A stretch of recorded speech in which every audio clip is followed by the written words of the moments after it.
ഇന്ന് ഞാൻ നിങ്ങൾക്കായി കൊണ്ടുവന്നിരിക്കുന്നത് ചേന ഉപയോഗിച്ചുണ്ടാക്കിയ ഒരു ഫ്രൈ ആണ്.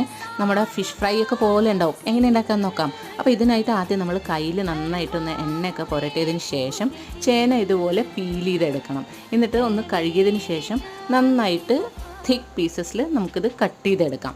അതിനുശേഷം വെള്ളത്തിൽ കുറച്ച് മഞ്ഞൾപ്പൊടിയും ഉപ്പും ചേർത്ത് ഇതൊന്ന് 2 തൊട്ട് 3 മിനിറ്റ് വരെ ബോയിൽ ചെയ്താൽ മതി. ഒന്ന് ചെറുതായിട്ട് വെന്ത് കിട്ടണം, അത്രയേ ഉള്ളൂ.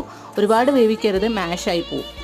അതിനുശേഷം നമുക്ക് ഇതിൽ പുരട്ടാനായിട്ട് നമ്മുടെ ഫിഷ് മസാല പോലെ തന്നെ മഞ്ഞൾപ്പൊടി, ഉപ്പ്, മുളക് പൊടി, മല്ലിപ്പൊടി, ജിഞ്ചർ ഗാർലിക് പേസ്റ്റ്, കുറച്ച് പെപ്പർ പൗഡറും കൂടെ ചേർത്ത് വിനെഗർ ഒഴിച്ച് നന്നായിട്ടൊന്ന് മിക്സ് ചെയ്തതിന് ശേഷം ഈ വെന്ത ചേന കഷ്ണത്തിലേക്ക് ഇത് പുരട്ടിയെടുത്ത് വെളിച്ചെണ്ണയിൽ നല്ലപോലെ ഫ്രൈ ചെയ്തെടുത്ത് കഴിഞ്ഞാൽ കിടു ടേസ്റ്റാണ്. എല്ലാവരും ട്രൈ ചെയ്ത് നോക്കണം.